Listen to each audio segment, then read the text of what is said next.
సంక్రాంతి వస్తుందన్న సంతోషం కంటే దానివల్ల ఇంకెన్ని ప్రాణాలు పోతాయో అన్న బాధే ఎక్కువగా ఉంది. ఇంటి నుండి బయటికి వచ్చిన అన్నదమ్ములు లేదా చిన్న పిల్లలు ఇంటికి సేఫ్గా వస్తారా లేదా అన్న భయమే ఇంకెక్కువగా ఉంది. ఈ చైనా మాంజాలు వాడడం వల్ల మనుషులే కాదు, పక్షులు, పిట్టలు కూడా ఇంకెంతో ఎఫెక్ట్ అవుతున్నాయి. దీనివల్ల లాస్ట్ ఇయర్ కూడా ఎన్నో పక్షులు ప్రాణాలు కోల్పోయాయి. అండ్ దానం నాగేందర్ కూడా దీనిపై రియాక్ట్ అవుతూ, ఎవరైతే చైనా మాంజాని వాడుతున్నారో వాళ్ళని మాకు పట్టిస్తే మేము 5,000 ఇస్తాము అంటూ ఆయన కూడా రెస్పాండ్ అయ్యారు. చైనా మాంజాలు వాడడం మజా ఇస్తుందేమో కానీ దానివల్ల మీకే కాదు యువతల వాళ్ళకి కూడా ఎంతో ప్రమాదంగా ఉంటుంది.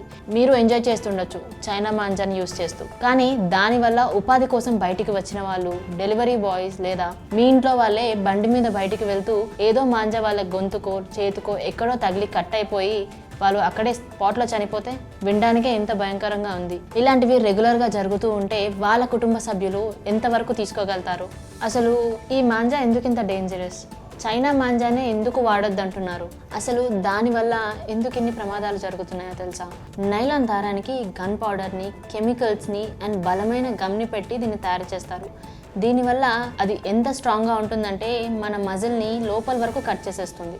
అండ్ సడన్గా అది వేలాడుతున్నప్పుడు ఎవరైనా స్పీడ్గా వెళ్ళినా లేకపోతే వాళ్ళు నార్మల్గా వెళ్ళినా సరే అది ఇంటెన్స్గా లోపలికి కట్ చేస్తుంది. దానివల్ల స్పాట్ డెడ్స్ కూడా అయ్యాయి. అండ్ దానికి వాడే కెమికల్స్ వల్ల కూడా చిన్న పిల్లల నుంచి యానిమల్స్ వరకు అన్ని ఎఫెక్ట్ అవుతున్నాయి. ఆ కెమికల్స్ని ముట్టుకొని తర్వాత వాళ్ళు చూసుకోకుండా తినడము లేదో ఎక్కడ పడితే అక్కడ ముట్టుకోవడం వల్ల వాళ్ళకి అది ఇన్ఫెక్ట్ అయ్యి చాలా హెల్త్ ఇష్యూస్ కూడా వస్తాయి. ఈ చైనా మాంజాని ఎంకరేజ్ చేయడం ఆపేసి షాప్ కీపర్స్ కూడా దీనికి ఎంతో హెల్ప్ చేయొచ్చు. ఇల్లీగల్గా దీన్ని అమ్మడం వల్ల వాళ్ళ కుటుంబం నడుస్తుందేమో కానీ పక్కన వాళ్ళ కుటుంబాలకి ఎంతో సమస్యలు తీసుకొచ్చి పెడుతుంది. సో షాప్ కీపర్స్ కూడా ఇప్పటికైనా ఈ విషయాన్ని అర్థం చేసుకొని చైనా మాంజాలని ఇల్లీగల్గా అమ్మడం ఆపేస్తారని అనుకుంటున్నాం. అండ్ చిన్నపిల్లలు ఉన్న తల్లిదండ్రులు చాలా జాగ్రత్తగా ఉండాలి. వాళ్ళు అసలు ఏం చేస్తున్నారు, కైట్స్ అంటూ బయటకు వెళ్తున్నారు, అసలు ఎలా ఉంటున్నారు, వాళ్ళు జాగ్రత్తలు తీసుకుంటున్నారా లేదా అని పేరెంట్స్ చాలా జాగ్రత్తలు తీసుకోవాలి. కైట్స్ కోసం వాళ్ళు ఉరకడం, వాటి వెంట పడడం అండ్ వాటిని పట్టుకునే ప్రయత్నంలో